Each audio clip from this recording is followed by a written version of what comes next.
I'll never forget the way Sloane walked into that dining room. She didn't just enter, she made it a performance. Her heels clicked across the hardwood floor like they were announcing her, and the first thing she did was toss her designer bag on the chair next to her, loud enough so everyone noticed the logo. She threw her head back and laughed at something nobody even said, like the sound of her own voice was enough to fill the room. And of course, it worked. My uncles looked over, my aunts whispered about how put together she always seemed, and the whole room seemed to shift around her the way it always did. I sat there, in my plain black sweater and jeans, just watching. It wasn't the first time I had to sit back while Sloane played Queen of the Night, and I knew it wouldn't be the last. That's what she loved most, having an audience. My family dinner table was her stage, and she never missed the chance to remind everyone that she was the star. She gave me one quick glance, like she was scanning me, measuring me up and down, then smirked before turning back to the group.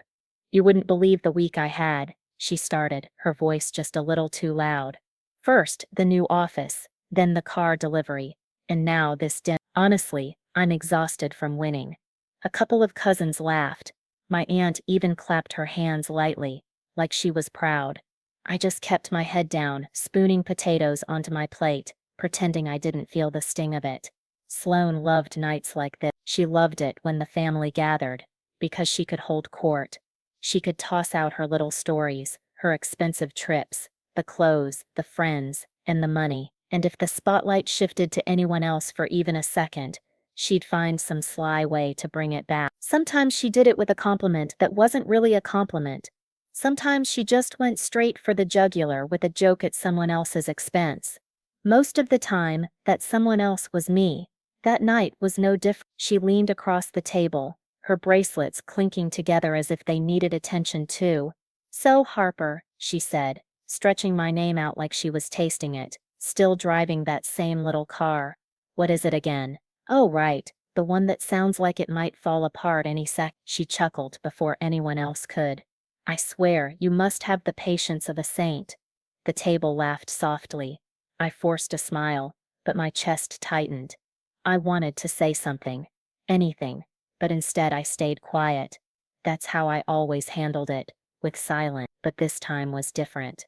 I felt it in my gut as I looked around the table, at the smiles, at Sloane basking in her moment, like she always did. Something inside me shifted. I wasn't angry, not even embarrassed. I was just done playing the quiet cousin who let her shine at my expense. I didn't say a word, but I knew something she didn't.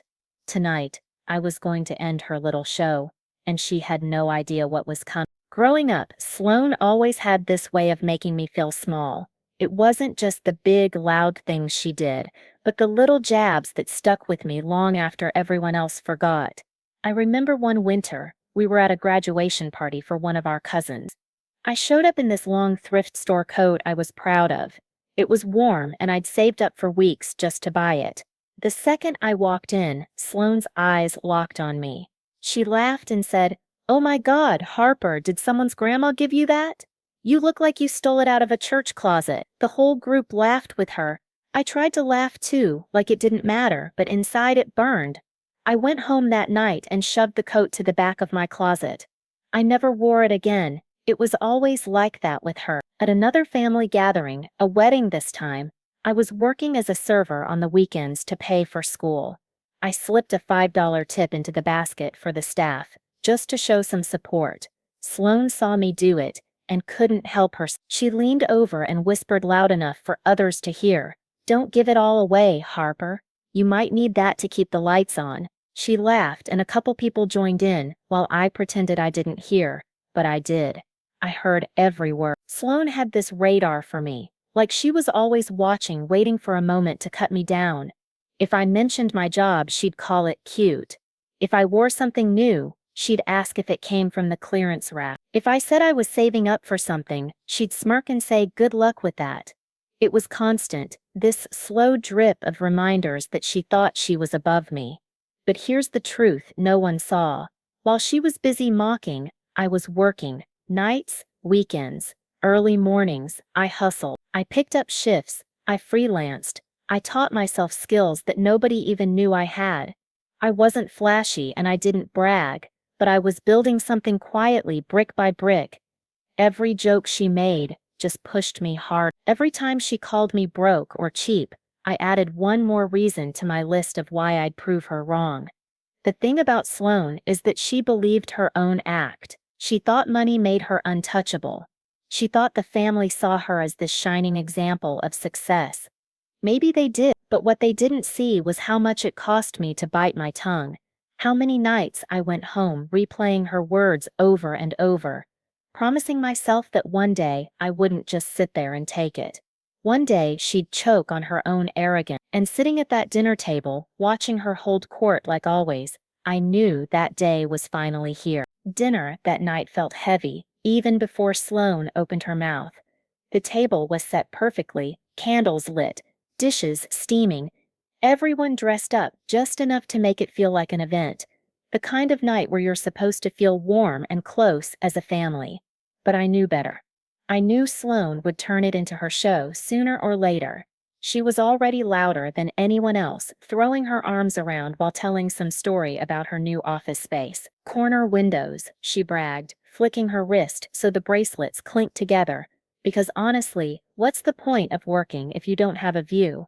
Everyone chuckled politely. Some even clapped like it was an achievement. I stayed quiet, cutting into my food, pretending like I didn't care. Then came the toast. She stood up, glass in hand, like she was the host of the evening. To family, she said sweetly, before her voice shifted into that sharp tone she used when she wanted to get a laugh at someone else's expense. And to knowing what success looks like, some of us, she paused, glancing right at me, are still figuring that part out. The table laughed. Not everyone, but enough. My uncle smirked into his napkin. My aunt shook her head like it was just Sloane being playful. I felt my face heat up. I kept my smile frozen, but inside I wanted the floor to swallow me whole. She could have stopped. She could have let the moment fade, but no, Sloane thrived on dragging it out. Actually, she continued, her eyes gleaming, remember that time Harper showed up to Thanksgiving with that, what was it? Oh yeah, that ancient flip phone? I swear, I thought I was on a sitcom. Who still uses those? She laughed so hard she nearly spilled her drink. Some cousins joined in. Others just looked down at their plates. I noticed my aunt give me a quick, soft smile like she pitied me. That almost hurt worse than the joke. I gripped my fork tighter, telling myself to breathe. I'd been here before. The spotlight would stay on me until Sloane got bored. That was her game. Humiliate me in front of everyone, then move on like it was harmless fun. But this time, I didn't feel the usual sting of shame. I felt calm, cold, almost. My heart was beating, but steady. I looked at her, really looked at her, smiling with her glass raised, certain she'd won again. That's when I knew. This wasn't just another dinner. This was the night I'd stop being her punchline. I didn't say a word. I just sat there, breathing through the laughter, letting her think she had the upper hand. She had no idea I was already planning my move. No idea the tables were about to turn in a way she'd never forget. I set my fork down and reached for my phone like it was nothing. Just a casual move, the kind people do when they're bored of conversation. Sloane didn't notice at first. She was too busy entertaining the table, throwing her little smirks around like confetti. I could feel the laughter buzzing around me, but it was fading into the background. My focus narrowed to that screen in my hand. I tapped open my banking app, my thumb moving steady, no hesitation. This wasn't impulsive. I'd thought about this for months, maybe years. Every time she humiliated me, every time she looked at me like I was beneath her, I wasn't just transferring money, I was transferring every ounce of power she thought she had over me. I placed the phone down flat on the table, face up this time, and leaned back in my chair like I wasn't doing anything special. She caught the movement and tilted her head. Checking coupons, Harper? She teased, her voice sharp enough to draw a laugh or two. I smiled faintly, not even looking at her.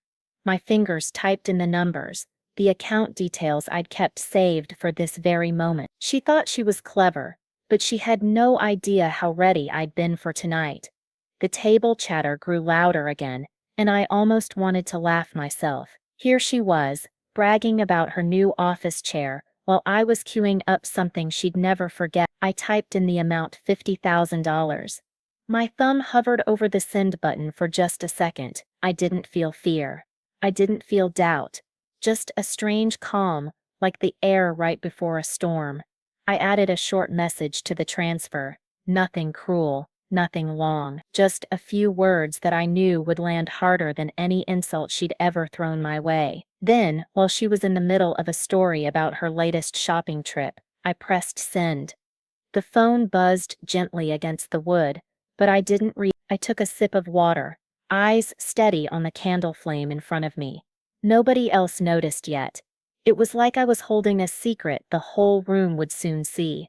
Sloane kept going, laughing, sipping her wine, waiting for her usual applause. I stayed quiet, letting her dig her own hole deeper, letting her think she'd won again. The truth was already in her pocket, waiting for her to look down.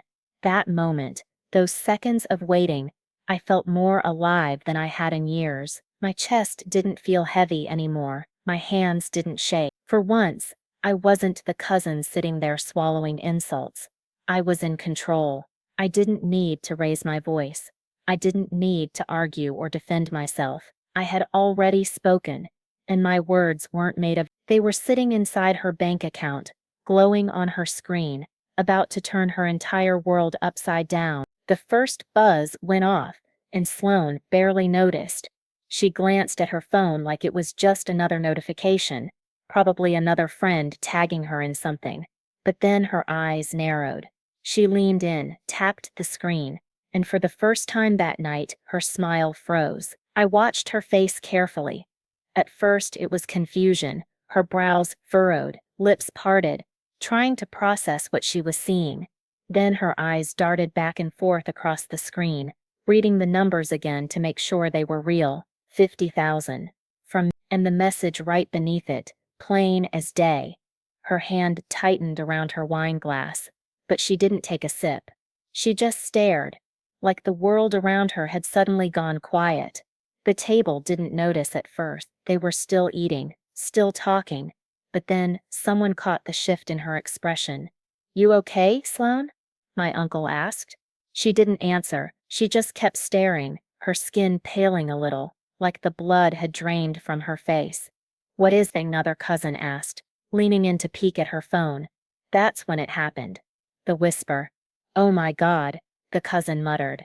"Harper just sent you $50,000? Silence hit the table like a wave. Forks stopped moving. Conversations died mid-sentence. All eyes turned toward me, then back to her, then back to me again. Sloane's lips trembled as she tried to form words, but nothing came out. She looked at me, desperate for some kind of explanation, but I just sat there, calm, steady, letting her feel every second of the weight she had carried onto me, all those years. The family's faces shifted quickly. Confusion, disbelief, shock. My aunt whispered, 50,000, like she couldn't wrap her head around it. My uncle shook his head, muttering, "What in the world?" Nobody laughed this time. Nobody rushed to Sloane's side. She tried to recover, forcing a little laugh. "This must be some kind of mistake," she said, her voice too high, too shaky. But the way she clutched her phone told the truth. She knew it wasn't a mistake. She knew exactly what it was. I didn't move. I didn't explain.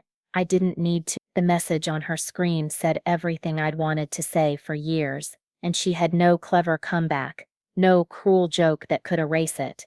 I leaned back in my chair, crossing my arms loosely, while the silence pressed in tighter. Sloane looked around, waiting for someone to jump in, someone to laugh or clap or break the tension.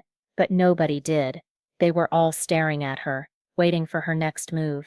For the first time in her life, Sloane wasn't the one holding the spotlight.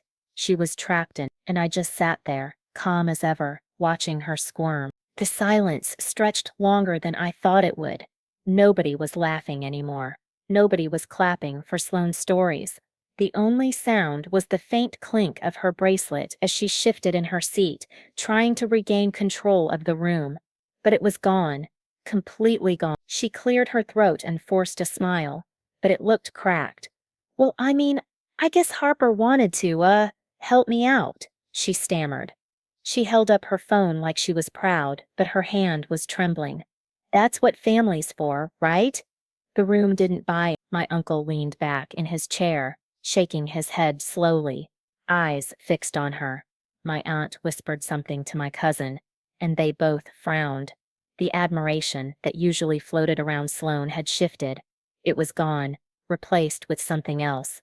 Suspicion, curiosity, maybe even disappointment. Someone finally spoke. You always brag about money, Sloane, my cousin said softly. But Harper's the one who just dropped 50 grand like it was nothing.